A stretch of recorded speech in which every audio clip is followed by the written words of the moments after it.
Leading local in our top story this morning, it was a busy day and night, speaking of filled with tension for many people seeking office across North Dakota. And KX News is your local election headquarters. So let's get these results started with the state's chief executive. As KX News' Joel Porter explains, the gubernatorial hopeful and his running mate cruised to a primary victory.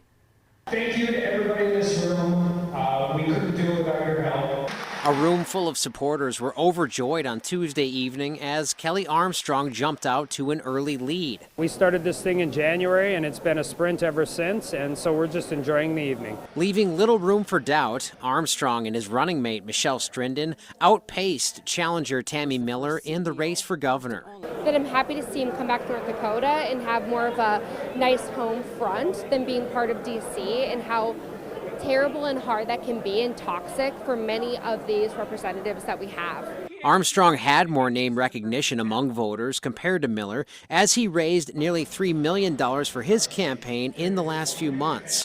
According to recent reports filed, Miller chipped in nearly $1.5 million of her own money to try and keep her campaign hopes alive. I think she needed some more time to connect with North Dakotans. You know, it's comforting to know, you're right, there was a lot of funds that were in her campaign. It's comforting for me as a North Dakotan to know that money cannot buy the governor's office. And I think people just appreciate the fact that I tell it like it is, and I'm willing to go take tough questions and listen to what people think. For Armstrong, it now means another 4 months campaigning and traveling North Dakota, making his pitch to move back to Bismarck. For KX News, I'm Joel Porter.